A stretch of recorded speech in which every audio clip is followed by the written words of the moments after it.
नमस्कार साथियों, आप सभी का स्वागत है तिवारी एकेडमी में।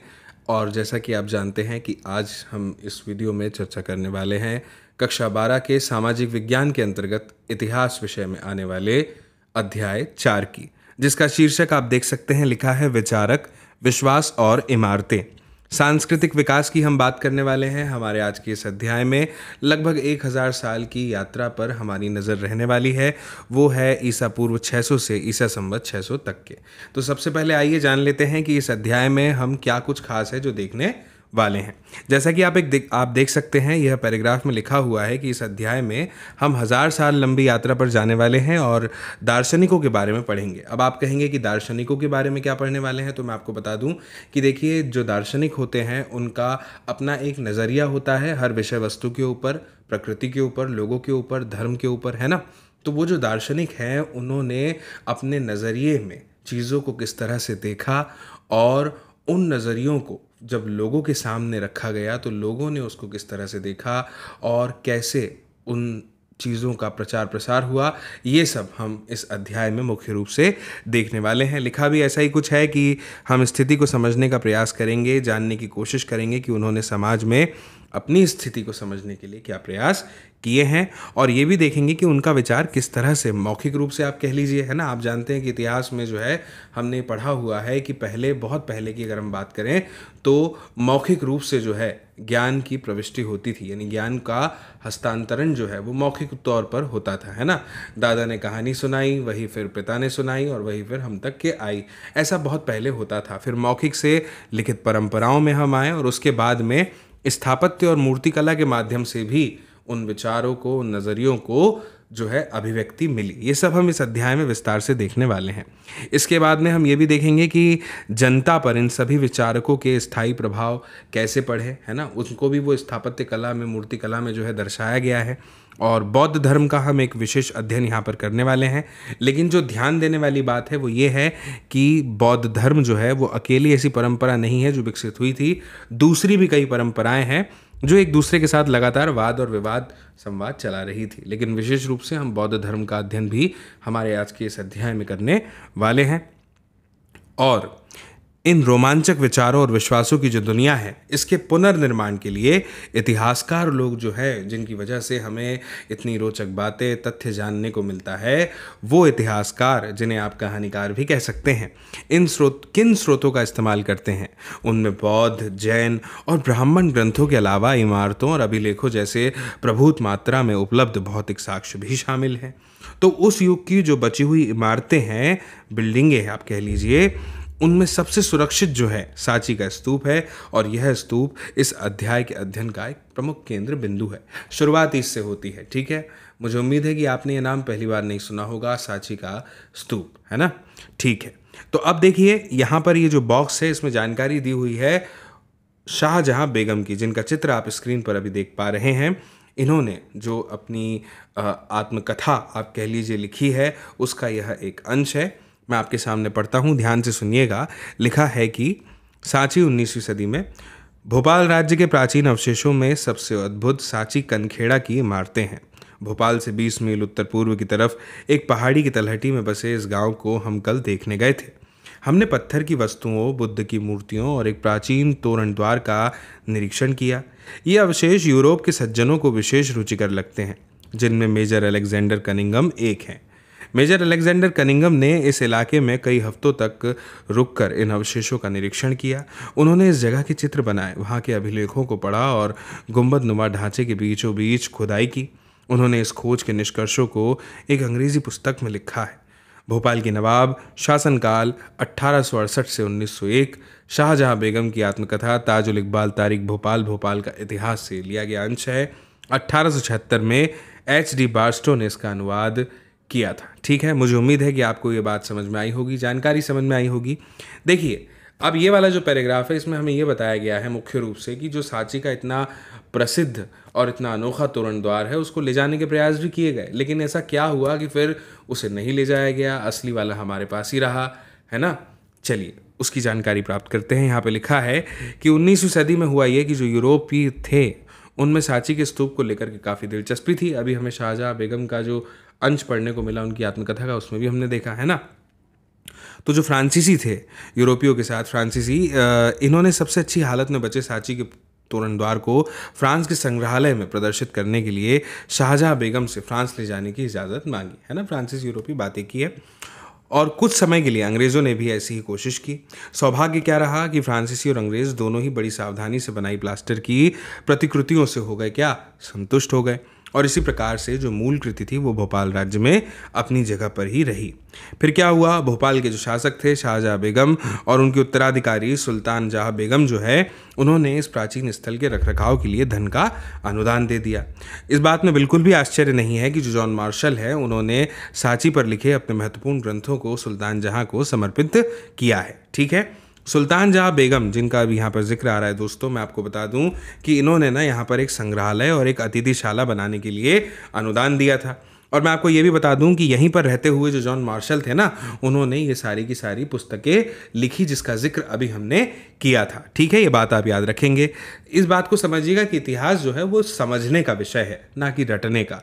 जब आप चीज़ों को पढ़ते हैं, उन्हें ध्यान से सुनते हैं, समझते हैं, तो आप अपनी कल्पना शक्ति का भी प्रयोग किया कीजिए। ऐसा करने से क्या होगा कि आपको एक पूरी की पूरी कहानियाँ आपके दिमाग में बैठ जाएगी और फिर आपको चीज़ों को रटने की ज़रूरत नहीं पड़ेगी। ठीक है ना, और इतिहास भी हो जाएगा आपके लिए बहुत ज़्यादा इंटरेस्टिंग, जो कि वास्तविकता में वो है।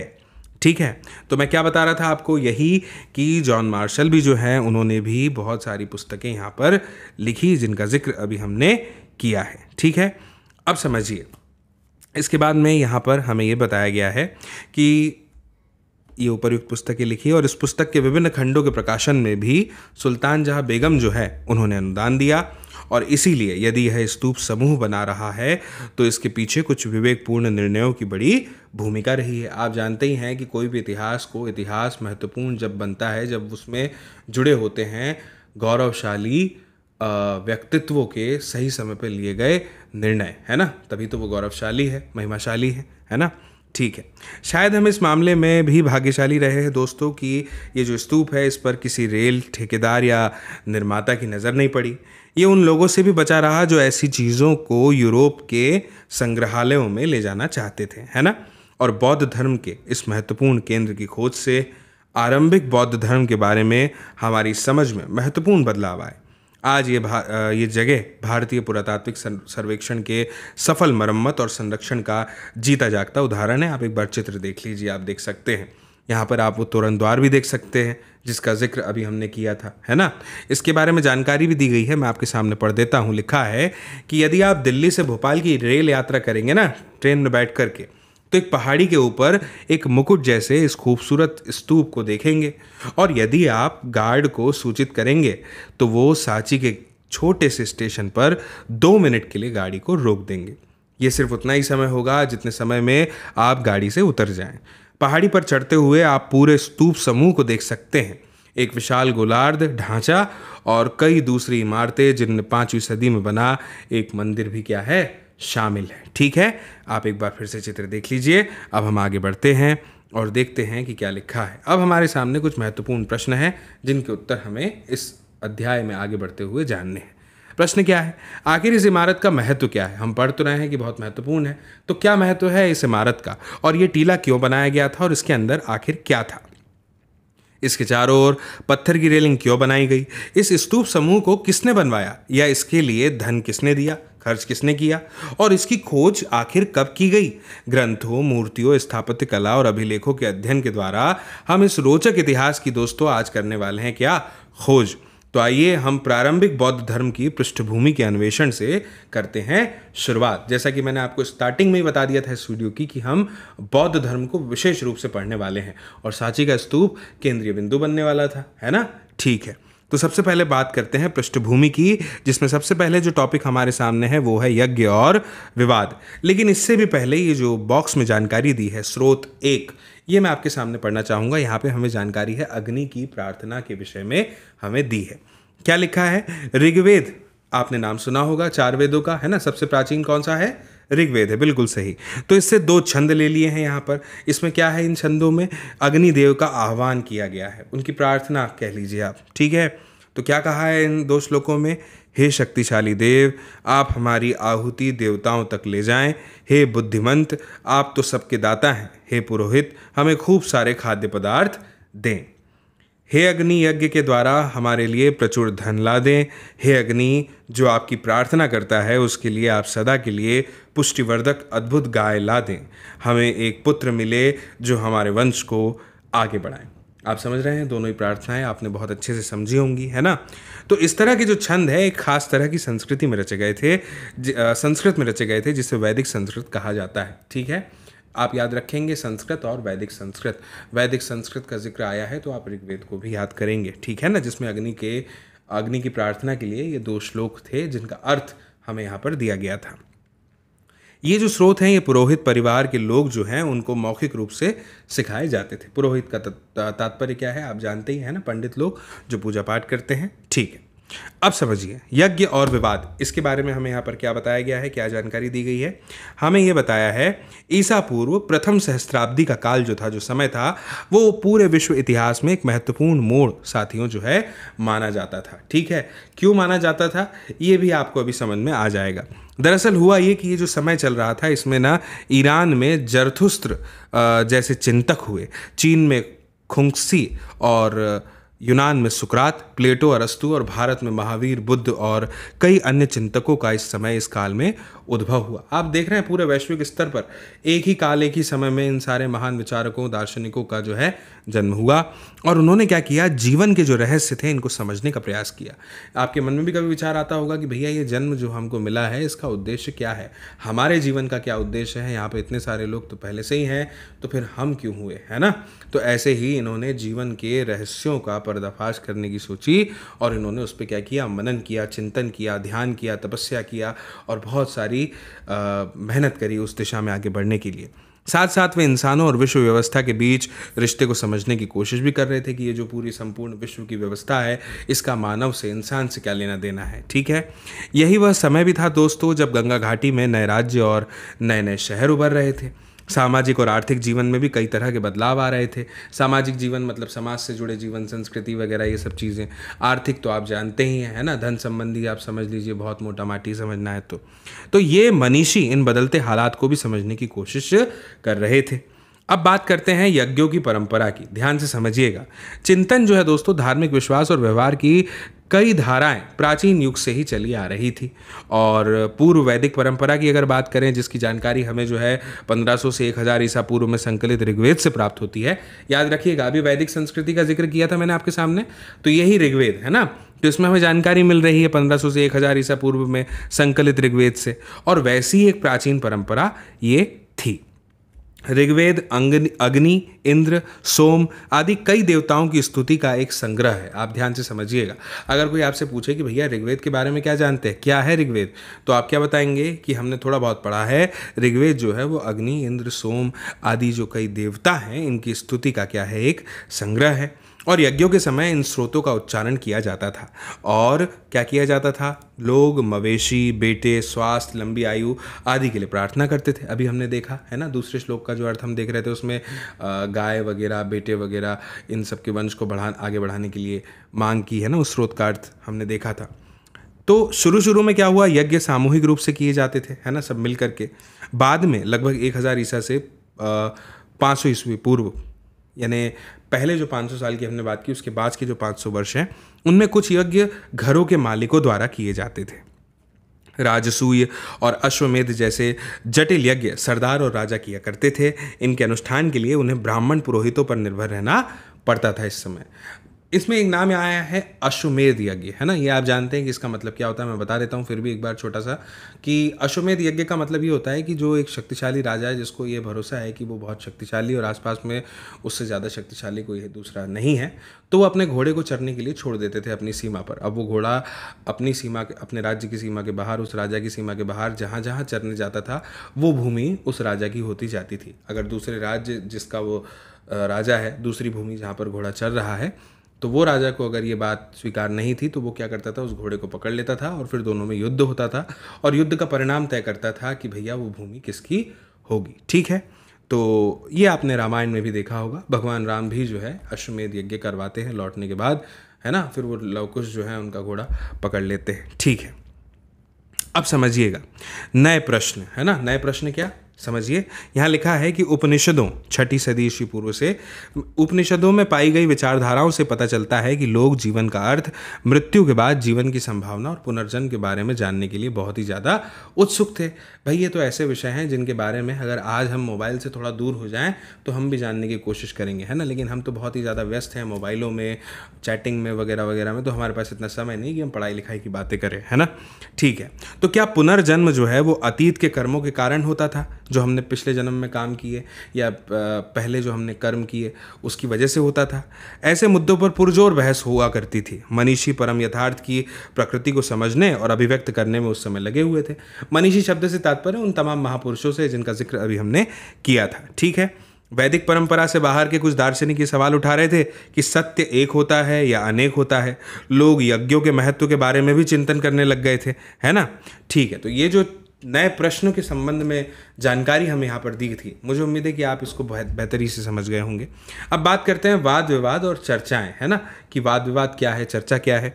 तो देखिए, समकालीन बौद्ध ग्रंथों में हमें 64 संप्रदायों या चिंतन परंपराओं का मिलता है क्या, उल्लेख। ठीक है, मैं फिर से कह रहा हूँ, आप ध्यान से सुनिएगा। समकालीन बौद्ध ग्रंथ जो हैं उनमें 64 तो संप्रदाय थे और चिंतन परंपराएं भी आप कह लीजिए, इनका उल्लेख मिलता है। इससे क्या होता है, इससे हमें जीवंत चर्चाओं और विवादों की एक झलक, एक झांकी देखने को मिलती है कि भाई वास्तविकता में वो चर्चा क्या थी, क्या रही होगी। शिक्षक एक जगह से दूसरी जगह घूम घूम कर अपने दर्शन, जो उनका दर्शन था, जो नज़रिया था, उसको या विश्व के विषय में अपनी जो समझ थी उसको लेकर के एक दूसरे और सामान्य लोगों से तर्क वितर्क उस समय किया करते थे। और ये जो चर्चाएं हैं ये कुटागार शालाओं, सामान्य कुटागार शालाओं मतलब नुकीली छत वाली जो झोपड़ी होती है ना, आपने फिल्मों में या सीरियलों में देखा होगा, या ऐसे उपवनों में होती थी जहाँ पर घुमक्कड़ मनीषी ठहरा करते थे। घुमक्कड़ मनीषी मतलब वो साधु संत या दार्शनिक महान व्यक्ति जो कि घूम घूम कर अपनी शिक्षा का प्रचार किया करते थे। ठीक है, यदि एक शिक्षक अपने प्रतिद्वंदी को अपने तर्कों से समझा लेता था तो वह अपने अनुयायियों के साथ उसका शिष्य बन जाता था।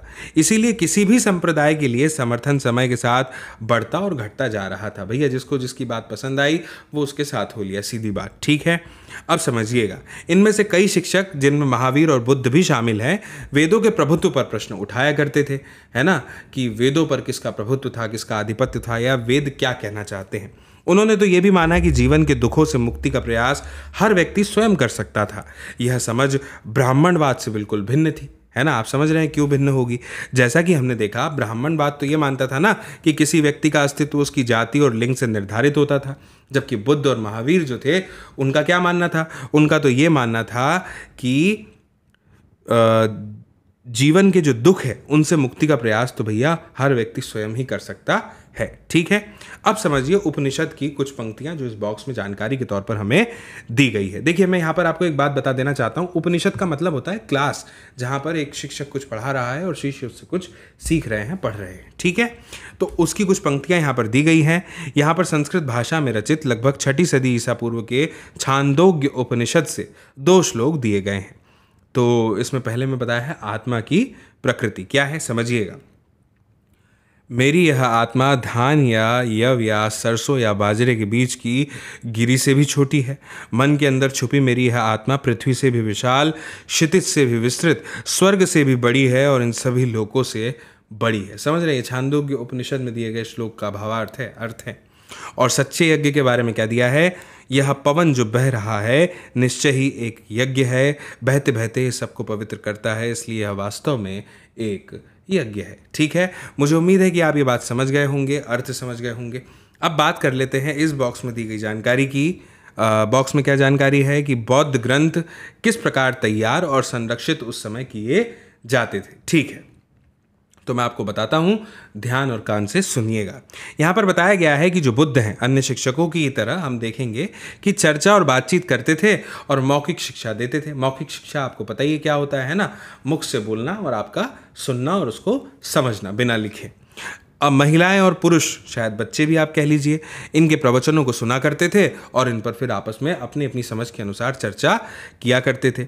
अब बुद्ध के किसी भी संभाषण को उनके आप कह लीजिए कि जीवन काल में लिखा नहीं गया, उनकी मृत्यु के बाद 5वीं 4वीं सदी ईस्वी पूर्व उनके शिष्यों ने क्या किया, ज्येष्ठों या ज़्यादा वरिष्ठ श्रमणों की एक सभा वेसली, बिहार स्थित वैशाली का पाली भाषा में रूप कह लीजिए आप इसको, उसमें बुलाई, सभा बुलाई। और वहाँ पर ही क्या हुआ, उनकी शिक्षाओं का संकलन किया गया। भैया उन्होंने क्या क्या शिक्षा दी, उनको पूरा संकलित किया गया, ठीक है। और इन संग्रहों को त्रिपिटक, इसका शब्दार्थ आप कह लीजिए कि भिन्न प्रकार के ग्रंथों को रखने के लिए 3 टोकरियाँ इसे कहा जाता है। तो पहले उन्हें मौखिक रूप से संप्रेषित किया जाता था और बाद में क्या हुआ, लिखकर विषय और लंबाई के अनुसार उनका वर्गीकरण किया गया। विनय पिटक में संघ या बौद्ध मठों में रहने वाले लोगों के लिए नियमों का संग्रह था। बुद्ध की जो शिक्षा थी वो सुत्त पिटक में रखी गई और दर्शन से जुड़े जितने भी विषय हैं वो अभिधम्म पिटक में आए। ये बात आपको थोड़ी सी यहाँ पे याद रख लेनी चाहिए कि बुद्ध की जो शिक्षाएं हैं उसको सुत्त पिटक में रखा गया और दर्शन से जुड़े जो विषय थे उनको अभिधम्म पिटक में वो आए।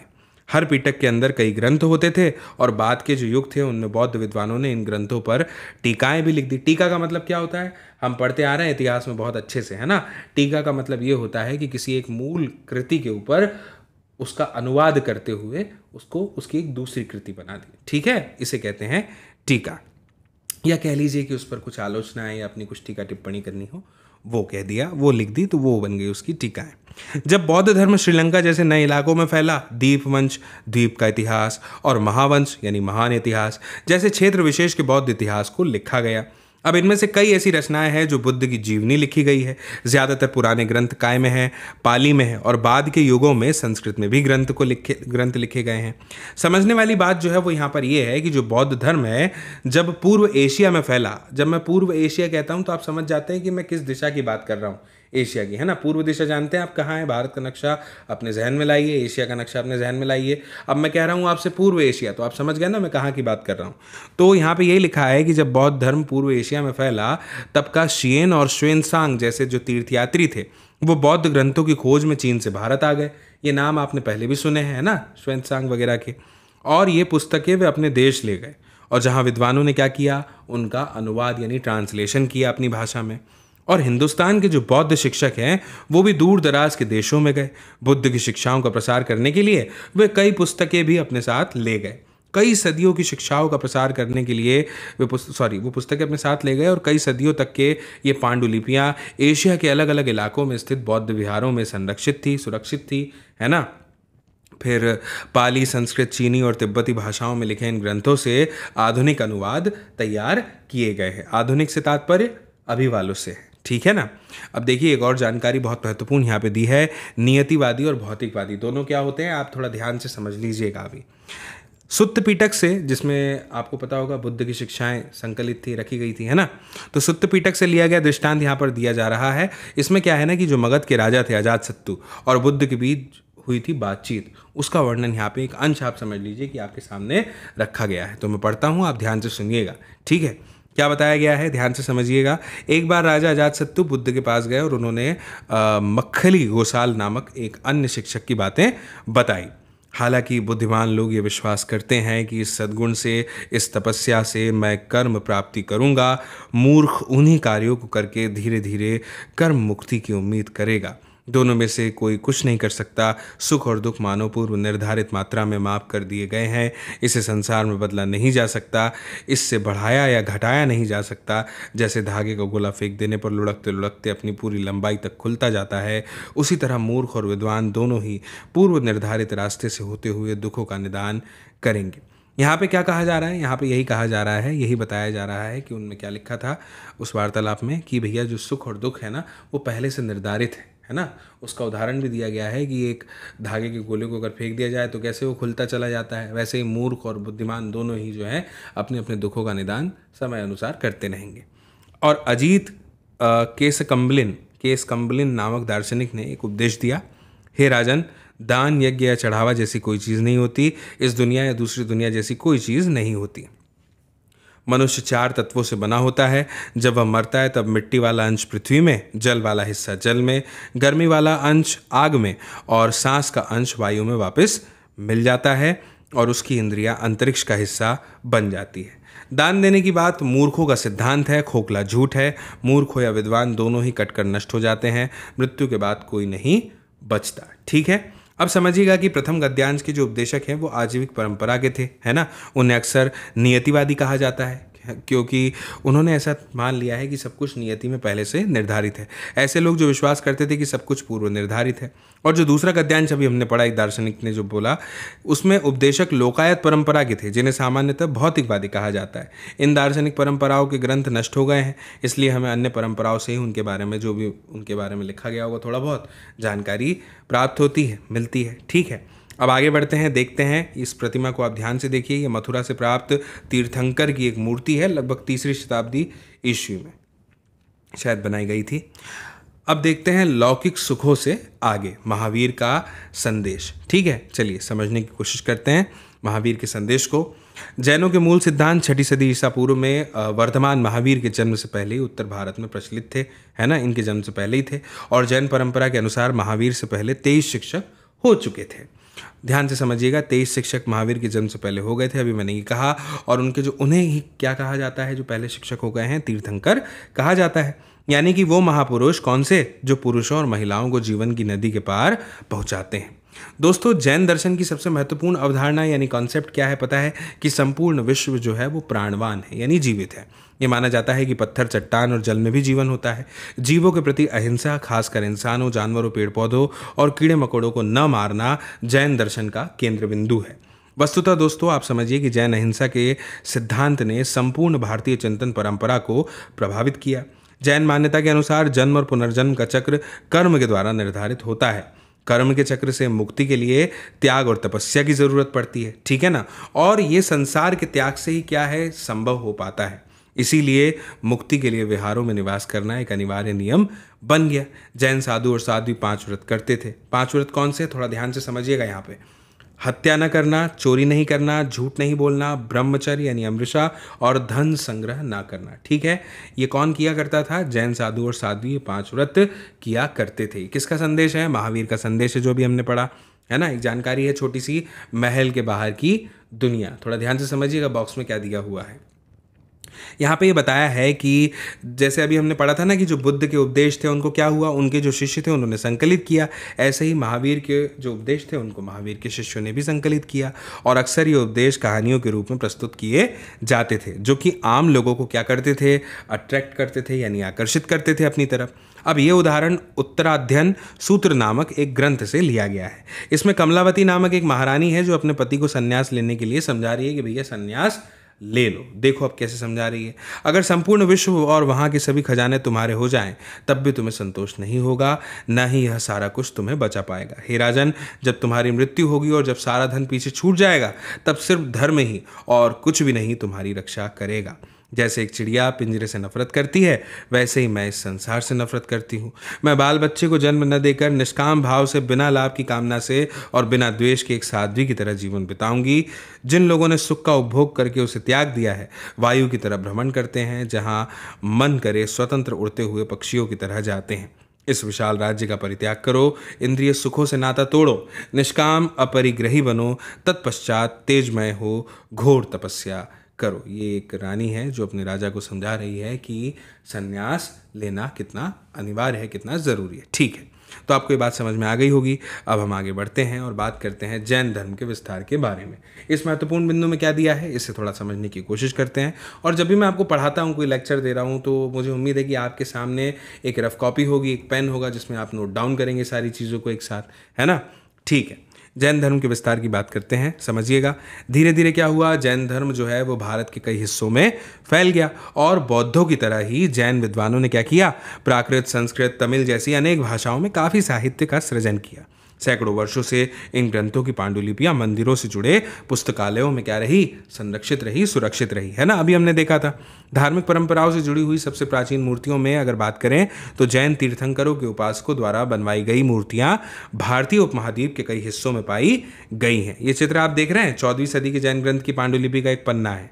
ठीक है, अब समझिएगा, बुद्ध और ज्ञान की खोज। मैंने आपसे पहले भी कहा था कि हम बौद्ध धर्म का विशेष अध्ययन इस अध्याय में करने वाले हैं। ठीक है, अब समझिएगा, बुद्ध जो है वो उस युग के सबसे प्रतिभाशाली शिक्षकों में से एक थे दोस्तों।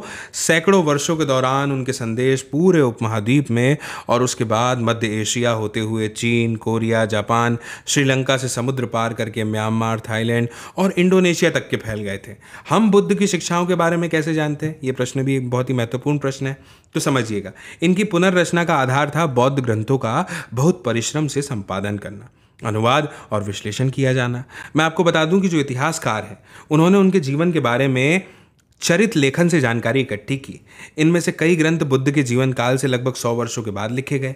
इनमें इस महान धर्मोपदेशक की याद को बनाए रखने की कोशिश भी की गई थी। और इन परंपराओं के अनुसार सिद्धार्थ, जो कि गौतम बुद्ध के बचपन का नाम है, शाक्य कबीले के सरदार के बेटे थे। ठीक है, फिर बुद्ध कैसे बने? जीवन के कटु यथार्थों से दूर उन्हें महल की चारदीवारी के अंदर सब सुखों के बीच बड़ा किया गया। और एक दिन क्या हुआ, उन्होंने अपने रथकार को शहर घुमाने के लिए कहा कि भैया मुझे थोड़ा शहर घुमा करके ले चलिए, शहर घुमा दीजिए। तो बाहरी दुनिया की उनकी जो पहली यात्रा थी वो बहुत ही कष्टदायक यानी पीड़ादायक रही। हुआ ये कि एक वृद्ध व्यक्ति को, एक बीमार को और एक लाश को देख करके उन्हें गहरा सदमा पहुंच गया, है ना। और उसी क्षण उन्होंने एक अनुभूति उनको हुई कि मनुष्य के शरीर का क्षय और अंत तो निश्चित है ना। उन्होंने क्या किया, एक गृह त्याग किए सन्यासी को भी देखा। उसे मानो बुढ़ापे, बीमारी और मृत्यु से कोई परेशानी ही नहीं थी और उसने शांति प्राप्त कर ली थी। तो सिद्धार्थ ने भी निश्चय कर लिया कि वे भी सन्यास का रास्ता अपनाएंगे। कुछ समय के बाद महल त्याग करके वे अपने सत्य की खोज में निकल गए। सिद्धार्थ ने साधना के कई मार्गों का अन्वेषण भी किया और इनमें से एक था शरीर को अधिक से अधिक कष्ट देना, जिसके चलते वे मरते मरते बचे। इन अतिवादी तरीकों को त्याग कर उन्होंने कई दिन तक ध्यान करते हुए अंततः ज्ञान प्राप्त किया। इसके बाद से उन्हें बुद्ध अथवा ज्ञानी व्यक्ति के नाम से जाना गया है। बाकी जीवन उन्होंने धर्म या सम्यक जीवन यापन की शिक्षा दी है ना। आप जानते हैं इस चित्र को आप थोड़ा ध्यान से देखेंगे। ये अमरावती, गुंटूर जिला, आंध्र प्रदेश की बात कर रहा हूँ, महाराष्ट्र वाले अमरावती की बात नहीं कर रहा। वहाँ पे लगभग 200 ईस्वी की एक मूर्ति जिसमें बुद्ध को महल से जाते हुए दिखाया गया है। ठीक है, समझ सकते हैं चित्र को देख करके। अब हम आगे बढ़ते हैं और अब बात करेंगे किसकी, बुद्ध की शिक्षाओं की। ठीक है, तो इसे भी आप थोड़ा ध्यान से समझिएगा। बुद्ध की शिक्षाओं को सुत्त पिटक में दी गई कहानियों के आधार पर पुनर्निर्मित किया गया है। ठीक है, मौखिक, आप जानते हैं ना, मौखिक ज्ञान था उस समय। और हालांकि कुछ कहानियों में उनकी अलौकिक शक्तियों का वर्णन भी है। दूसरी कथाएं क्या दिखाती है कि जो अलौकिक शक्तियां हैं उनकी बजाय बुद्ध ने लोगों को विवेक और तर्क के आधार पर समझाने का प्रयास किया था, बल्कि ना कि अलौकिक शक्तियों से। उदाहरण के लिए, जब एक मरे हुए बच्चे की शोकमग्न माँ बुद्ध के पास आई तो उन्होंने क्या किया, बच्चे को जीवित करने के बजाय उस महिला को मृत्यु के अवश्यंभावी होने की बात समझाई, है ना। कैसे समझाई, आपने वो कथा सुनी होगी, मैं आपको थोड़ा सा बता देता हूँ कि बुद्ध ने कहा, वो माँ मान ही नहीं रही थी, वो कह रही थी कि मेरे बच्चे को जीवित कर दो। तो बुद्ध उनसे कहते हैं, ऐसी सुनी सुनाई कथा है जो मैंने भी सुनी है, आपको बता देता हूँ कि किसी ऐसे एक घर से अनाज लेकर के आ जाओ जहाँ पे पहले कभी कोई नहीं मरा हो, पहले किसी की मृत्यु नहीं हुई। अब आप जानते हैं कि सभी घरों में कोई ना कोई मरेगा ही, क्योंकि ये लोक ही मृत्यु लोक के नाम से कहलाता है ना। हम जहाँ रह रहे हैं मृत्यु लोक है, यहाँ पे कोई भी अमर तो है नहीं। तो फिर वो महिला जाती है, देखती है, पूछती है, उसको समझ में आता है। तो बुद्ध समझाते हैं कि एक दिन जो भी आया है उसको जाना होगा। तो उसी के बारे में यहाँ पे कहा गया है। ये कथाएं आम जनता की भाषा में रची गई थी, जिससे इन्हें समझने में बड़ी आसानी थी, आसानी से इन्हें समझा जा सकता था। और बौद्ध दर्शन के अनुसार विश्व जो है वो अनित्य है ना, लगातार बदल रहा है, आत्मविहीन है, आत्मा है, क्योंकि यहाँ कुछ भी स्थायी या शाश्वत तो नहीं है। क्षणभंगुर दुनिया है ना, सब कुछ नष्ट हो जाना है, टूट जाना है, खत्म हो जाना है। दुख मनुष्य के जीवन का अंतर्निहित तत्व है। घोर तपस्या और विषयासक्ति के बीच मध्यम मार्ग अपना करके मनुष्य दुनिया के दुखों से मुक्ति पा सकता है। अब बौद्ध धर्म जो है उसकी प्रारंभिक परंपराओं में भगवान का होना या ना होना जो है वो अप्रासंगिक था। व्यवहार में बौद्ध धर्म, यहाँ पे एक जानकारी दी है एक शीर्षक के साथ में, शीर्षक है व्यवहार में बौद्ध धर्म। तो इसको थोड़ा ध्यान से समझिएगा। सुत्त पिटक का बार बार जिक्र आ रहा है ना, तो आप समझ ही सकते हैं कितना महत्वपूर्ण है। आप ध्यान रखेंगे कि जो बुद्ध की शिक्षाएं हैं वो इसी में थी। तो सुत्त पिटक से लिए गए एक उद्धरण को यहाँ पर हमें दिया गया है। इसमें बुद्ध सिगल नाम के एक अमीर गृहपति को सलाह दे रहे हैं। क्या सलाह दे रहे हैं? मालिक को अपने नौकरों और कर्मचारियों की 5 तरह से देखभाल करनी चाहिए।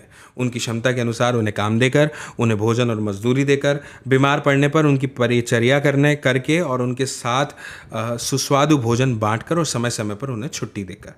कुल के लोगों को 5 तरह से श्रमणों, जिन्होंने सांसारिक जीवन को त्याग दिया है, उन्हें श्रमण कहा जाता था, और ब्राह्मणों की देखभाल करनी चाहिए। कर्म, वचन और मन से अनुराग द्वारा उनके स्वागत से हमेशा घर खुले रखकर और उनकी दिन प्रतिदिन की ज़रूरतों की पूर्ति करके।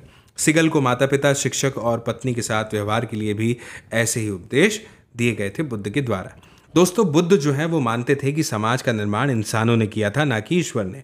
इसीलिए उन्होंने राजाओं, गृहपतियों को दयावान और आचारवान होने की सलाह दे दी। ऐसा माना जाता था कि व्यक्तिगत प्रयास से सामाजिक परिवेश को बदला जा सकता था। जिस समाज का निर्माण ही मानव ने किया हो, अगर आपकी ऐसी मान्यता है ना, तो फिर निसंदेह ये बात बिल्कुल सही हो जाती है कि व्यक्तिगत प्रयास करने से सामाजिक परिवेश को बदला जा सकता था, है ना, यह जा सकता है। बुद्ध ने क्या किया? जन्म मृत्यु के चक्र से मुक्ति, आत्मज्ञान और निर्वाण के लिए व्यक्ति केंद्रित हस्तक्षेप और सम्यक कर्म की कल्पना की। निर्वाण का मतलब क्या था? अहम और इच्छा, यानी ईगो, और जो हमारी विशेष है, जो हमारी इच्छा है, उनका खत्म हो जाना, जिससे कि गृह त्याग करने वालों के दुख के चक्र का अंत हो सकता था। दोस्तों, बौद्ध परंपरा के अनुसार अपने शिष्यों के लिए उनका अंतिम निर्देश था, तुम सब अपने लिए खुद ही ज्योति बनो, क्योंकि तुम्हें खुद ही अपनी मुक्ति का रास्ता ढूंढना है ना। अप्पदीपो भव, ये उसका मतलब है। ठीक है, अब बात करते हैं बुद्ध के अनुयायियों की। तो धीरे धीरे क्या हुआ? बुद्ध के शिष्यों का दल तैयार हो गया, इसलिए उन्होंने संघ की स्थापना कर दी। ऐसे भिक्षुओं की एक संस्था जो धम्म के शिक्षक बन गए थे। ये श्रमण जो थे, ये जो साधु थे, ये एक सादा जीवन बिताते थे, है ना, साधु साध्वी कह लीजिए आप। उनके पास जीवन यापन के लिए अत्यावश्यक चीज़ों के अलावा और कुछ भी नहीं होता था। जिनके अलावा जीवन संभव नहीं होगा, बिल्कुल वही चीज़ें पास में होंगी, बाकी की कोई चीज़ उनके पास में नहीं हुआ करती थी। जैसे कि दिन में एक बार उपासकों से भोजन दान पाने के लिए वे कटोरा रखते थे। चूंकि वे दान पर निर्भर थे, इसलिए उन्हें भिक्षु कहा जाता था। शुरू शुरू में दोस्तों सिर्फ पुरुष ही संघ में सम्मिलित हो सकते थे।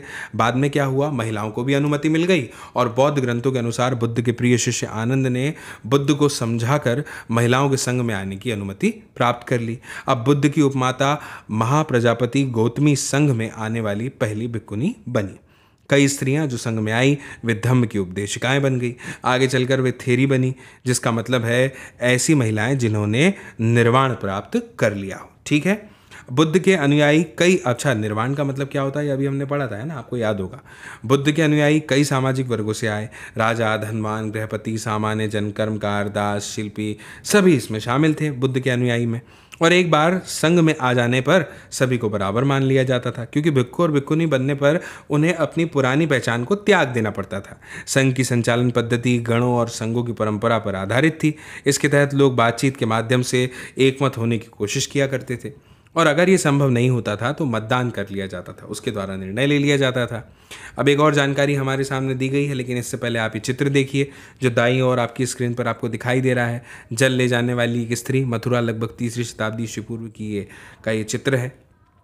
अब देखते हैं थेरी गाथा। ठीक है, ये अनूठा बौद्ध ग्रंथ सुत्त पिटक का एक हिस्सा है दोस्तों। इसमें भिक्खुनियों द्वारा रचित छंदों का संकलन किया गया है, और इससे महिलाओं के सामाजिक और आध्यात्मिक अनुभवों के बारे में एक अंतर्दृष्टि मिल जाती है। ठीक है ना। पुन्ना नाम की एक दासी है जो अपने मालिक के घर के लिए प्रतिदिन सुबह नदी का पानी लेने जाती थी। वहाँ वह हर दिन क्या करती थी? एक ब्राह्मण को स्नान कर्म करते हुए देखती थी। एक दिन उसने ब्राह्मण से बात की, और निम्नलिखित पद्य की रचना पुन्ना ने की थी, जिसमें ब्राह्मण से उसकी बातचीत का एक वर्णन है। देखिए क्या लिखा है। मैं जल ले जाने वाली हूँ, कितनी भी ठंड हो मुझे पानी में उतरना ही है, सजा के डर से या ऊंचे घरानों की स्त्रियों के कटु वाक्यों के डर से। हे ब्राह्मण, तुम्हें किसका डर है जिससे तुम जल में उतरते हो, जबकि तुम्हारे अंग ठंड से काँप रहे हैं? ब्राह्मण बोले, मैं बुराई को रोकने के लिए अच्छाई कर रहा हूँ। बूढ़ा या बच्चा, जिसने भी कुछ बुरा किया हो, जल में स्नान करके मुक्त हो जाता है। पुन्ना ने कहा, यह किसने कहा है कि पानी में नहाने से बुराई से मुक्ति मिलती है? वैसा हो तो सारे मेंढक और कछुए स्वर्ग जाएंगे, साथ में पानी के सांप और मगरमच्छ भी। इसके बदले में वे कर्म ना करें जिनका डर आपको पानी की ओर खींचता है। हे ब्राह्मण, अब तो रुक जाओ, अपने शरीर को ठंड से बचाओ। ठीक है, मुझे उम्मीद है कि आपको ये बात समझ में आई। अब एक और स्रोत देख लीजिए, भिक्षु और भिक्षुनियों के लिए नियम। ये नियम विनय पिटक में मिलते हैं। क्या है? जब कोई भिक्खु एक नया कंबल या गलीचा बनाएगा तो उसे इसका प्रयोग कम से कम 6 वर्षों तक करना पड़ेगा।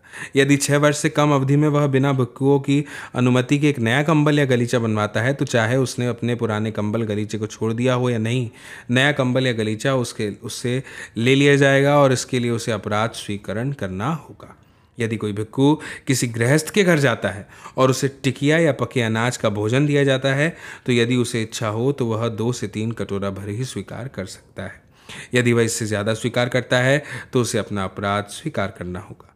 2 या 3 कटोरे पकवान स्वीकार करने के बाद उसे इन्हें अन्य भिक्षुओं के साथ बांटना होगा। यही सम्यक आचरण है। यदि कोई भिक्षु जो संघ के किसी विहार में ठहरा हुआ है प्रस्थान के पहले अपने द्वारा बिछाए गए या बिछवाए गए बिस्तर को नहीं समेटवाता है या यदि वह बिना विदाई लिए चला जाता है तो उसे अपराध स्वीकरण करना होगा। ठीक है, अब समझिए। अच्छा, यहाँ पर एक प्रश्न दिया गया है कि क्या आप बता सकते हैं कि ये नियम क्यों बने होंगे, है ना। तो जो भी वो धम्म है, जिसकी भी वो शिक्षा दी जा रही है ना, उसका अनुसरण करने के लिए बनाए गए होंगे, है ना। वैसे भी मैं ऐसा मानता हूँ कि मन पर यदि नियंत्रण स्थापित करना है तो मन जिन जिन चीज़ों के लिए ललचाता है उन सब की ओर हम अपने आप को जाने से रोकना चाहिए, तो इससे मन पर नियंत्रण स्थापित हो जाता है। बहरहाल आगे बढ़ते हैं। बुद्ध के जीवन काल में साथियों, उनकी मृत्यु के बाद भी बौद्ध धर्म जो है वो तेजी से फैला, है ना। और क्या हुआ, इसका कारण क्या था कि जो लोग हैं ना वो समकालीन धार्मिक प्रथाओं में से असंतुष्ट थे। समकालीन मतलब जो उस समय चल रही थी उससे लोग असंतुष्ट थे। और उस युग में क्या हुआ, तेजी से हो रहे सामाजिक बदलाव ने उन्हें उलझनों में बांध के रख दिया था। बौद्ध शिक्षाएं क्या थी, जन्म के आधार पर श्रेष्ठता के बजाय जिस तरह अच्छे आचरण और मूल्यों को महत्व दिया गया, उससे महिलाएं और पुरुष इस धर्म की तरफ आकर्षित हो गए। खुद से छोटे और कमजोर लोगों की तरफ मित्रता और करुणा के भाव को महत्व देने लग गए। इसके आदर्श काफ़ी लोगों को भाने लगे, पसंद आने लगे। अब बात करते हैं स्तूप की। ठीक है, ध्यान से समझिएगा।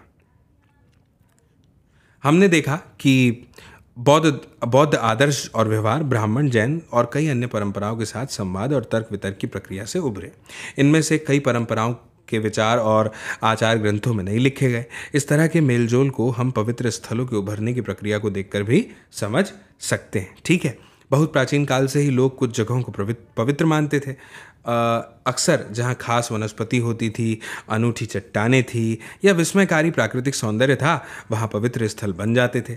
ऐसे कुछ स्थलों पर एक छोटी सी वेदी भी बनी रहती थी। इन्हें कभी कभी चैत्य कहा जाता था। ठीक है, अब समझिएगा। बौद्ध साहित्य में कई चैत्यों की चर्चा की गई है। इसमें बुद्ध के जीवन से जुड़ी जगहों का भी वर्णन है। जहाँ वे जन्मे थे, लुम्बिनी। जहाँ उन्होंने ज्ञान प्राप्त किया, बोधगया।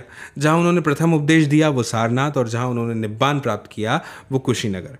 समझिएगा, धीरे धीरे सारी जगह पवित्र स्थल बन गई। और हमें मालूम है कि बुद्ध के समय से लगभग 200 वर्षों बाद अशोक ने लुम्बिनी की अपनी यात्रा की याद में एक स्तंभ बनवाया था। ठीक है, हम स्तूप के बारे में पढ़ रहे हैं। एक प्रश्न जो हमारे जहन में सामान्य तौर पर आना चाहिए, अगर नहीं आता है तो यहाँ पे लिखा भी हुआ है कि स्तूप क्यों बनाए जाते थे, है ना। हमने इस अध्याय की शुरुआत में भी पढ़ा था कि हम इन तमाम महत्वपूर्ण प्रश्नों पर चर्चा इस अध्याय में करेंगे। तो अब समझिएगा, कई ऐसी जगह हैं जिन्हें पवित्र माना जाता था। इन जगहों पर बुद्ध से जुड़े कुछ अवशेष जैसे उनकी अस्थियाँ या उनके द्वारा प्रयुक्त सामान गाड़ दिए जाते थे जो वो उपयोग करते थे। और इन्हीं टीलों को दोस्तों कहा जाता था स्तूप। स्तूप बनाने की परंपरा बुद्ध से पहले की ही रही होगी, लेकिन वह बौद्ध धर्म से जुड़ गई। चूंकि उनमें ऐसे अवशेष रहते थे जिन्हें पवित्र समझा जाता था, इसलिए समूचे स्तूप को ही बुद्ध और बौद्ध धर्म के प्रतीक के रूप में प्रतिष्ठा मिल गई। अशोकावदान नामक एक बौद्ध ग्रंथ के अनुसार अगर माने तो अशोक ने बुद्ध के अवशेषों के हिस्से हर महत्वपूर्ण शहर में बांटकर अनेक ऊपर स्तूप बनाने का आदेश दिया। ईसा पूर्व 2री सदी तक भरहुत, सांची और सारनाथ जैसी जगहों पर स्तूप बनाए जा चुके थे। स्तूप कैसे बनाए गए, ये पढ़ने से पहले ये जानकारी पढ़ लेते हैं कि स्तूप क्यों बनाए जाते थे। इसके अंतर्गत क्या दिया है, यह उद्धरण महापरिनिब्बाण सुत्त से लिया गया है, जो सुत्त पीटक का हिस्सा है। परिनिर्वाण से पूर्व आनंद ने पूछा, भगवान हम तथागत, बुद्ध का दूसरा नाम है तथागत, भगवान हम तथागत के अवशेषों का क्या करेंगे। बुद्ध ने कहा, तथागत के अवशेषों को विशेष आदर देकर खुद को मत रोको, धर्मोत्साही बनो, अपनी भलाई के लिए प्रयास करो। लेकिन विशेष आग्रह करने पर बुद्ध बोले, उन्हें तथागत के लिए 4 महापथों के चौक पर धूप यानी स्तूप का पाली रूप बनाना चाहिए। जो भी वहाँ धूप या माला चढ़ाएगा या वहाँ सिर नवाएगा या वहाँ पर हृदय में शांति लाएगा, उन सब के लिए वह चिरकाल तक सुख और आनंद का कारण बनेगा। ठीक है, तो आप समझ गए।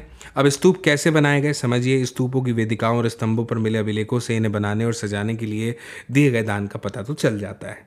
कुछ दान राजाओं के द्वारा दिए गए थे, जैसे सातवाहन वंश के राजा, है ना। जो कुछ दान शिल्पकारों और व्यापारियों की श्रेणियों द्वारा दिए गए। उदाहरण के लिए सांची के एक तोरण द्वार का हिस्सा हाथी दांत का काम करने वाले शिल्पकारों के दान से बनाया गया था। ठीक है, जो हाथी दांत का काम करते थे। ठीक है, अब आप समझिएगा, सैकड़ों महिलाओं और पुरुषों ने दान में अभिलेखों में अपना नाम बताया है। कभी कभी वे अपने गांव या शहर का नाम बताते हैं और कभी कभी अपना पेशा और रिश्तेदारों के नाम भी बताते हैं। इन इमारतों को बनाने में भिक्खुओं और भिक्खुनियों ने भी ध्यान दिया था। अब बात करते हैं स्तूप की संरचना की। तो स्तूप संस्कृत में इसका अर्थ होता है टीला, है ना। इसका जन्म एक गोलार्ध लिए हुए मिट्टी के टीले से हुआ, जिसे बाद में अंड कहा गया। धीरे धीरे इसकी संरचना ज़्यादा जटिल हो गई, जिसमें कई चौकोर और गोल आकारों का संतुलन बनाया गया। अंडे के ऊपर एक हर्मिका होती थी। यह छज्जे जैसा ढांचा देवताओं के घर का प्रतीक था और हर्मिका से एक मस्तूल निकलता था जिसे यष्टि कहते थे, जिस पर अक्सर एक छतरी लगी होती थी। और टीले के चारों ओर एक वेदिका होती थी जो पवित्र स्थल को सामान्य दुनिया से अलग करती थी। आप ये चित्र देख रहे हैं अपनी स्क्रीन के ऊपर। सांची का एक दानात्मक अभिलेख है और ऐसे सैकड़ों अभिलेख भरूच और अमरावती में भी मिले हैं। ठीक है, अब समझिएगा ध्यान से। सांची और भरूच के प्रारंभिक स्तूप बिना अलंकरण के हैं, सिवाय इसके कि उनमें पत्थर की वेदिकाएं और तोरण द्वार हैं। ये पत्थर की वेदिकाएं किसी बांस के या काठ के घेरे के समान थी और चारों दिशाओं में खड़े तोरण द्वार पर खूब नक्काशी की गई थी। उपासक पूर्वी तोरण द्वार में प्रवेश करके टीले को दाईं तरफ रखते हुए दक्षिणावत परिक्रमा करते थे, मानो वे आकाश में सूर्य के पथ का अनुकरण कर रहे हो। और बाद में स्तूप के टीले पर भी अलंकरण और नक्काशी की जाने लग गई, है ना। समझिए कि अमरावती और पेशावर यानी पाकिस्तान में शाहजी की ढेरी में स्तूपों में ताक और मूर्तियां उत्कीर्ण करने की कला के काफ़ी उदाहरण हमें मिलते हैं। आप चित्र में देख सकते हैं, पहला वाला जो है उसमें बताया है कि सांची के महास्तूप की योजना यह उस इमारत का समतलीय परिप्रेक्ष्य दिखाता है, और दूसरे में आप देख सकते हैं कि उसकी ऊंचाई, इसको आप ऊर्ध्वस्त परिप्रेक्ष्य में देख सकते हैं। अब बात करते हैं स्तूपों की खोज की। अमरावती और सांची की नियति, ठीक है, ध्यान से समझिएगा। तो जैसा कि हमने देखा कि हर स्तूप का अपना एक इतिहास है, अपनी एक कहानी है ना। तो कुछ इतिहास हमें बताते हैं क्या कि वे कैसे बने, और साथ साथ इनकी खोज का भी इतिहास हमें पता चलता है ना। तो 1796 में क्या हुआ, एक स्थानीय राजा को, जो कि मंदिर बनाना चाहते थे, अचानक अमरावती के स्तूप के अवशेष मिल गए। उन्होंने क्या किया, उसके पत्थरों के इस्तेमाल करने का निश्चय कर लिया। उन्हें ऐसा लगा कि इस छोटी सी पहाड़ी में संभवतः कोई खजाना छुपा हो। कुछ वर्षों के बाद कॉलिन मैकेंजी नामक एक अंग्रेज अधिकारी इस इलाके में गुजरे। हालांकि उन्होंने कई मूर्तियां पाई और उनका विस्तृत चित्रांकन भी किया, लेकिन उनकी रिपोर्ट कभी छपी ही नहीं। 1854 का जब समय आया तो गुंटूर आंध्र प्रदेश में कमिश्नर ने अमरावती की यात्रा करी। उन्होंने कई मूर्तियां और उत्कीर्ण पत्थर जमा किए और वे उन्हें मद्रास ले गए। इन्हें उनके नाम पर एलियट संगमरमर के नाम से जाना जाता है। उन्होंने पश्चिमी तोरण द्वार को भी खोज निकाला और इस निष्कर्ष पर पहुंचे कि अमरावती का स्तूप बौद्धों का सबसे विशाल और शानदार स्तूप था। 1850 के दशक में अमरावती के उत्कीर्ण पत्थर अलग अलग जगहों पर ले जाए जा रहे थे। कुछ पत्थर कलकत्ता में एशियाटिक सोसाइटी ऑफ बंगाल पहुंचे, तो कुछ मद्रास में इंडिया ऑफिस, कुछ पत्थर लंदन तक के पहुंच गए। कई अंग्रेज अधिकारियों के बागों में अमरावती की मूर्तियां पाना कोई असामान्य बात नहीं थी। वस्तुतः इस इलाके का हर नया अधिकारी ये कहकर कुछ मूर्तियां उठा ले जाता था कि उसके पहले के अधिकारियों ने भी ऐसा किया है। दोस्तों, पुरातत्ववेत्ता एच कोल उन मुट्ठी भर लोगों में एक थे जो अलग सोचते थे। उन्होंने क्या लिखा, इस देश की प्राचीन कलाकृतियों की लूट होने देना मुझे आत्मघाती और असमर्थनीय नीति लगती है। वे मानते थे कि संग्रहालयों में मूर्तियों की प्लास्टर प्रतिकृतियां रखी जानी चाहिए, जबकि असली कृतियां खोज की जगह पर ही रखी जानी चाहिए। दुर्भाग्य से दोस्तों, कोल अधिकारियों को अमरावती पर इस बात के लिए राजी नहीं कर पाए, लेकिन खोज की जगह पर ही संरक्षण की बात को सांची के लिए मान लिया गया।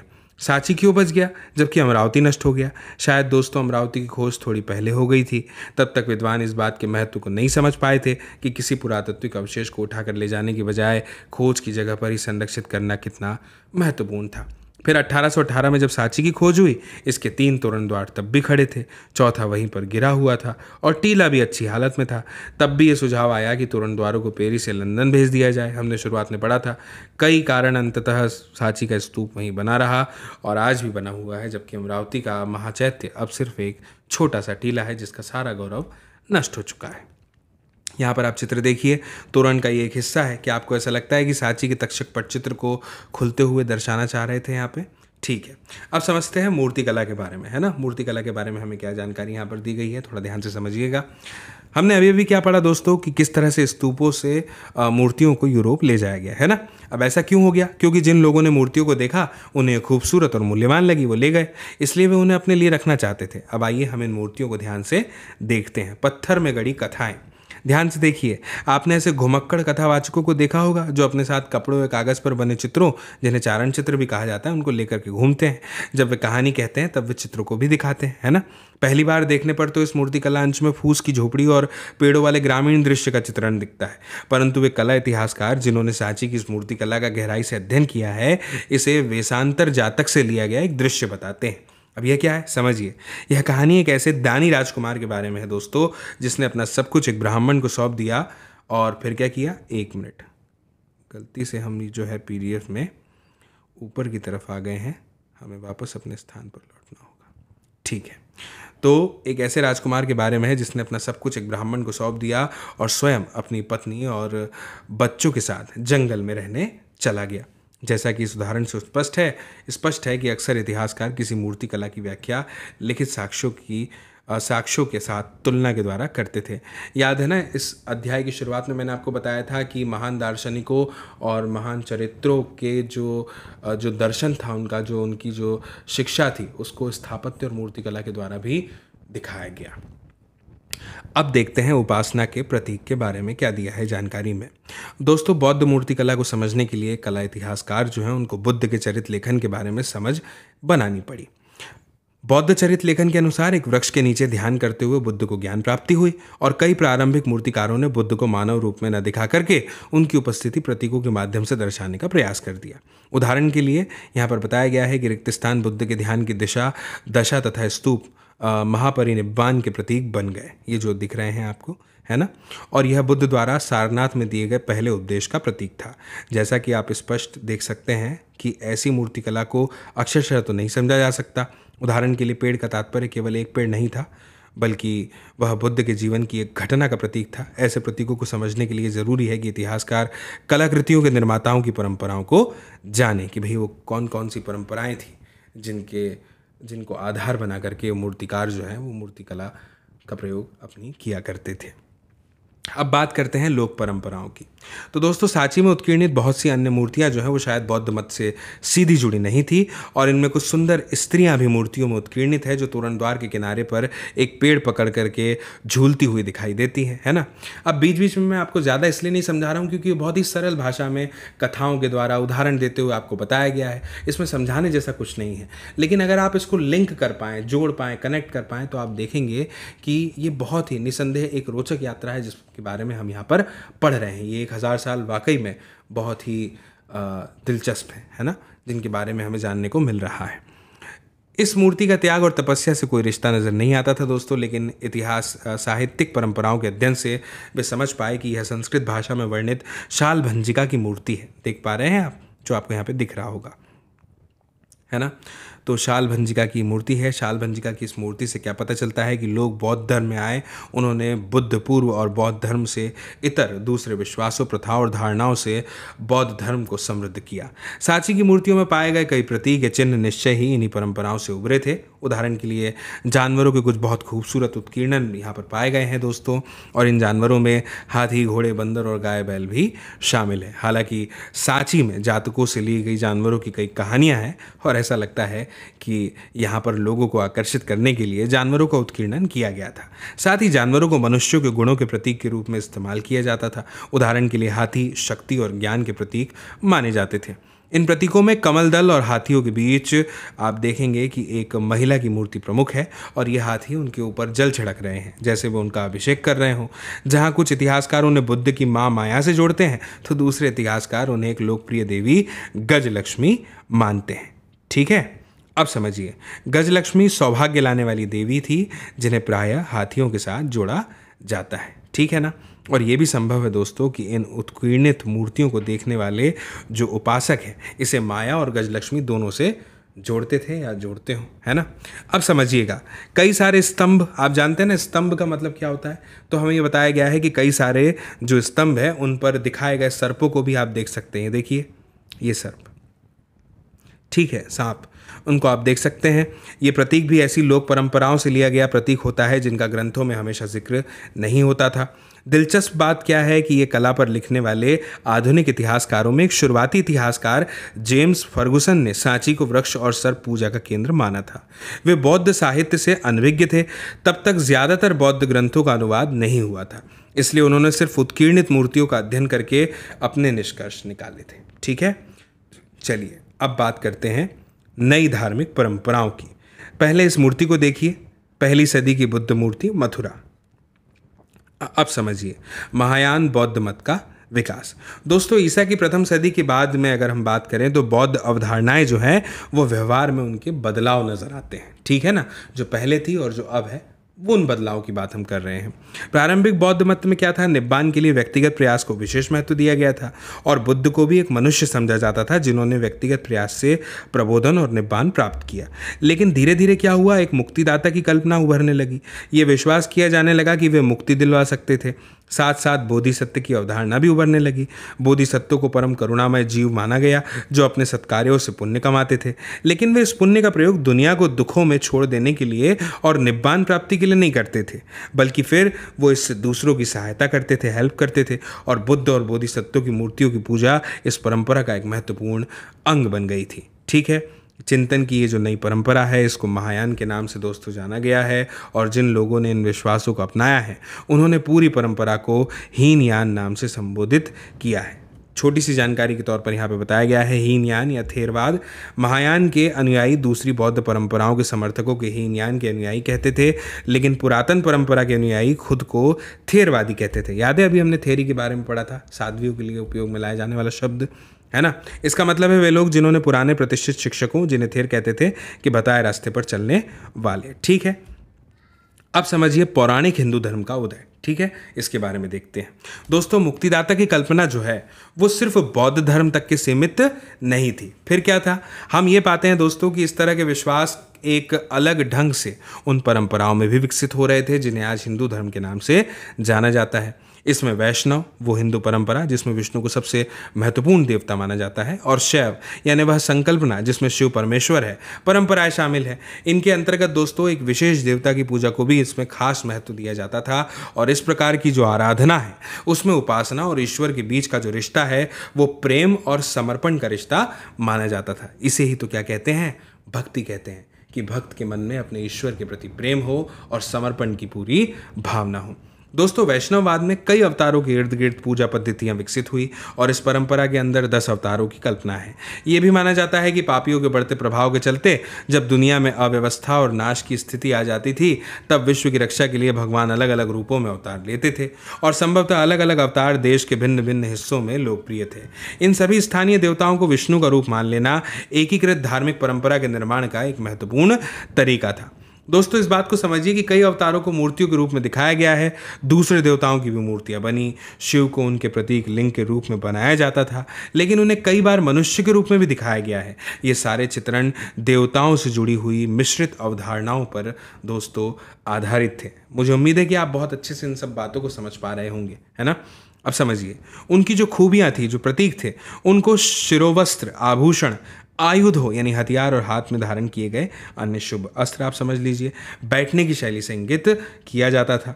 इन मूर्तियों के अंकन का मतलब समझने के लिए इतिहासकारों को इनसे जुड़ी हुई कहानियों से परिचित होना पड़ता था।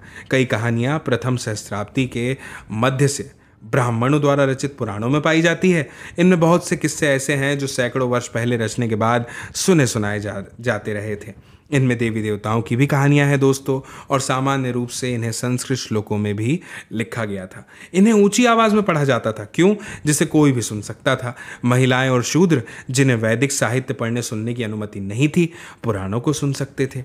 पुराणों की ज़्यादातर कहानियाँ लोगों के आपसी मेल मिलाप से विकसित हुई थी। पुजारी, व्यापारी, सामान्य स्त्री पुरुष एक से दूसरी जगह आते जाते हुए अपने विश्वासों और अवधारणाओं का आदान प्रदान करते थे। उदाहरण के लिए हम ये जानते हैं कि वासुदेव कृष्ण मथुरा इलाके के महत्वपूर्ण देवता थे। कई शताब्दियों के दौरान उनकी पूजा देश के दूसरे इलाकों में भी फैल गई, है ना। ये चित्र आप देख रहे हैं महाबलीपुरम तमिलनाडु में दुर्गा जी की एक मूर्ति है, देख सकते हैं आप। ठीक है, अब समझिए मंदिरों का बनाया जाना। जैसे हमने स्तूपों का बनाया जाना देखा है ना। अब समझिए, जिस समय दोस्तों सांची जैसी जगहों में स्तूप अपने विकसित रूप में आ गए थे ना, उसी समय क्या हुआ, देवी देवताओं की मूर्तियों को रखने के लिए सबसे पहले मंदिर भी बनाए गए। शुरू के मंदिर एक चौकोर कमरे के रूप में थे जिन्हें गर्भगृह कहा जाता था। इनमें एक दरवाज़ा होता था जिससे उपासक मूर्ति की पूजा करने के लिए भीतर प्रविष्ट हो सकता था, और धीरे धीरे गर्भगृह के ऊपर एक ऊंचा ढांचा बनाया जाने लगा जिसे क्या कहा जाने लगा, शिखर कहा जाया जाता था, शिखर, ठीक है ना। और मंदिर की दीवारों पर अक्सर भित्ति चित्र उत्कीर्णित किए जाने लग गए थे। बाद के युगों में मंदिरों के स्थापत्य का काफ़ी विकास हो गया, यानी डेवलपमेंट हो गया, और अब मंदिरों के साथ विशाल सभा स्थल, ऊंची दीवारें, तोरण भी जुड़ गए थे। जल आपूर्ति का इंतजाम भी किया जाने लगा। ये सब हम विशिष्ट रूप से अध्याय 7 में भी देखेंगे। शुरू के मंदिरों की एक खास बात तो यह थी दोस्तों कि इनमें से कुछ पहाड़ियों को काट कर खोखला करके कृत्रिम यानी मानव निर्मित गुफाओं के रूप में बनाए गए थे, और कृत्रिम गुफाएं बनाने की परंपरा काफ़ी पुरानी थी। इस चित्र को देखिए, शेषनाग पर आराम करते विष्णु की मूर्ति, देवगढ़, 5वीं सदी, उत्तर प्रदेश की है। दोस्तों सबसे प्राचीन कृत्रिम गुफाएं ईसा पूर्व 3री सदी में अशोक के आदेश से आजीविक संप्रदाय के संतों के लिए बनाई गई थी। समझने वाली बात क्या है कि यह परंपरा अलग अलग चरणों में विकसित होती रही, और इसका सबसे विकसित रूप हमें 8वीं सदी के कैलाशनाथ के मंदिर में नजर आता है। कैलाशनाथ मतलब ये शिव जी का एक नाम है, जिसमें पूरी पहाड़ी काटकर उसे मंदिर का रूप दे दिया गया था। समझिएगा, एक ताम्रपत्र अभिलेख एलोरा के प्रमुख तक्षक द्वारा इसका निर्माण समाप्त करने के बाद उसके आश्चर्य को भी व्यक्त करता है। हे भगवान, यह मैंने कैसे बनाया, ठीक है ना। आप देख सकते हैं दोस्तों, ये चित्र जो आप देख रहे हैं अभी दाईं ओर बराबर, यानी बिहार की गुफाएं लगभग 3री सदी ईसा पूर्व की है, और ये चित्र कैलाशनाथ मंदिर एलोरा महाराष्ट्र का है, जिसके बारे में बनाने वाला कहता है बनाने के बाद कि हे भगवान, यह मैंने कैसे बनाया, ठीक है। ये सारा ढांचा एक चट्टान को काट कर तैयार किया गया है। क्या हम सब कुछ देख समझ सकते हैं? दोस्तों मैं आपको बता दूं कि अब तक आपको हमारे अतीत की समृद्ध दृश्य परंपराओं की एक झलक मिल चुकी है। ये परंपराएं जो है ये ईंट और पत्थर से निर्मित स्थापत्य कला, मूर्ति कला और चित्रकला के रूप में हमारे सामने आई हैं। हमने क्या पाया कि समय के बहाव में बहुत कुछ तो नष्ट हो गया है, लेकिन जैसे नष्ट क्या हो गया है, जैसे कि वो अमरावती का स्तूप आप कह लीजिए, है ना। हमने क्या पाया कि समय के बहाव सब कुछ नष्ट हो गया, लेकिन जो बचा है और संरक्षित है वह हमें इन भव्य कलाकृतियों के निर्माताओं, कलाकारों, मूर्तिकारों, राजगिरों और वास्तुकारों की दृष्टि से परिचित कराता है। लेकिन क्या हम उनके संदेश को बिना दुविधा के अपने आप समझ सकते हैं? क्या हम कभी यह पूरी तरह से समझ पाएंगे कि जो लोग इन प्रतिकृतियों को देखते और पूछते थे उनके लिए इनका क्या महत्व था? अनजाने को समझने की कोशिश। समझिए दोस्तों, ये बात बहुत याद रखने योग्य है कि यूरोप के विद्वानों ने 19वीं सदी में जब देवी देवताओं की मूर्ति देखी तो वे उनकी पृष्ठभूमि और महत्व को नहीं समझ पाए। कई सिरों, हाथों वाली या मनुष्य और जानवरों के रूपों को मिलाकर बनाई गई मूर्तियाँ उन्हें विकृत लगती थी, और कई बार वे घृणा से भर जाते थे। इन शुरू के विद्वानों ने ऐसी अजीबोगरीब मूर्तियों की समझ बनाने के लिए उनकी तुलना एक ऐसी परंपरा से की जिससे वे परिचित थे। यह थी प्राचीन यूनान की कला परंपरा। हालांकि दोस्तों वे प्रारंभिक भारतीय मूर्तिकला को यूनान की कला से निम्न स्तर का मानते थे। बुद्ध और बोधिसत्व की मूर्तियों की खोज से वे काफ़ी उत्साहित हुए। ऐसा इसलिए हुआ कि ये मूर्तियाँ यूनानी प्रतिमानों से प्रभावित थी। ये मूर्तियाँ ज़्यादातर तक्षशिला और पेशावर जैसे उत्तर पश्चिम के नगरों में मिली थी। इन इलाकों में ईसा से 200 साल पहले भारतीय यूनानी शासकों ने राज्य बनाए थे। ये मूर्तियाँ यूनानी मूर्तियों से काफ़ी मिलती जुलती थी। चूँकि ये विद्वान यूनानी परंपरा से परिचित थे दोस्तों, इसलिए उन्होंने इन्हें भारतीय मूर्तिकला का सर्वश्रेष्ठ नमूना माना। परिणामतः इन विद्वानों ने इस कला को समझने के लिए एक तरीका अपनाया जो हम सब अक्सर अपनाते हैं। परिचित चीज़ों के आधार पर अपरिचित चीज़ों को समझने का पैमाना तैयार करना। ये बहुत ही गहरी और गंभीर बात है। आप समझिए, मैं एक बार फिर से कह रहा हूँ, परिचित चीज़ों के आधार पर अपरिचित चीज़ों को समझने का पैमाना तैयार करना कि हाँ ये ऐसा ऐसा है तो इसका मतलब भी ऐसा ऐसा होता होगा। दोस्तों यदि लिखित और दृश्य का मेल ना हो, फिर एक और समस्या आप नज़र डाल सकते हैं। हमने क्या पाया कि किसी मूर्ति का महत्व और संदर्भ समझने के लिए कला के इतिहासकार अक्सर लिखित ग्रंथों से जानकारी इकट्ठी करते हैं, है ना। अब भारतीय मूर्तियों की यूनानी मूर्तियों से तुलना करके निष्कर्ष निकालने की अपेक्षा ये निश्चय ही ज़्यादा बेहतर तरीका है, लेकिन ये बहुत आसान नहीं। इसका सबसे दिलचस्प उदाहरण है महाबलीपुरम तमिलनाडु में एक विशाल चट्टान पर उत्कीर्ण मूर्तियाँ। निश्चय ही चित्र 4.5 में किसी कथा का सजीव चित्रण किया गया है ना, लेकिन ये कौन सी कथा है? कला इतिहासकारों ने पुराणों के साहित्य में इस कथा को पहचानने के लिए काफ़ी खोजबीन की, लेकिन उनमें काफ़ी मतभेद हैं। कुछ का मानना है कि इसमें गंगा नदी के स्वर्ग से अवतरण का चित्रण है। चट्टान की सतह के मध्य प्राकृतिक दरार शायद नदी को दिखा रही है। यह कथा महाकाव्यों और पुराणों में वर्णित है। दूसरे विद्वान मानते हैं कि यहाँ पर दिव्यास्त्र प्राप्त करने के लिए महाभारत में दी गई अर्जुन की तपस्या को दिखाया गया है। वे मूर्तियों के बीच एक साधु को केंद्र में रखे जाने की बात को महत्व देते हैं। दोस्तों, अंततः हमें तो ये याद रखना चाहिए कि बहुत से रीति रिवाज, धार्मिक विश्वास और व्यवहार इमारतों, मूर्तियों या चित्रकला के द्वारा स्थायी दृश्य माध्यमों के रूप से दर्ज नहीं किए गए। इनमें दिन प्रतिदिन और विशिष्ट अवसरों के रीति रिवाज शामिल हैं। कई लोगों और समुदायों को चिरस्थायी विवरण रखने की ज़रूरत महसूस नहीं हुई हो। संभव है कि धार्मिक गतिविधियों और दार्शनिक मान्यताओं की उनकी सक्रिय परंपरा रही हो।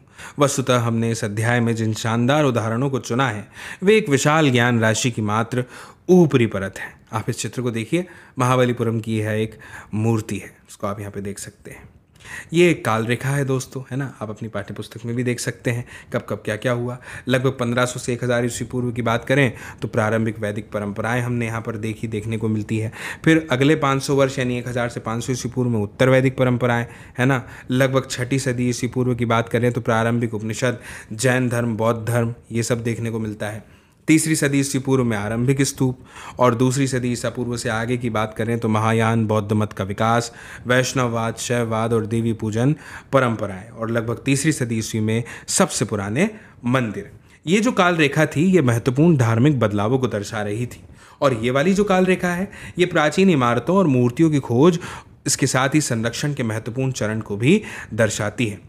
तो आप चाहें तो यहाँ पर इसका स्क्रीनशॉट ले सकते हैं, ठीक है। जैसे उदाहरण के लिए देखिए, यहाँ पे लिखा है 1835 से 42 में जेम्स फर्गुसन ने महत्वपूर्ण पुरातात्विक स्थलों का सर्वेक्षण किया। इस अध्याय के दौरान जो महत्वपूर्ण चित्र हमने देखे, जो स्रोत देखे, उसमें सन भी जो है वो लिखे हुए थे।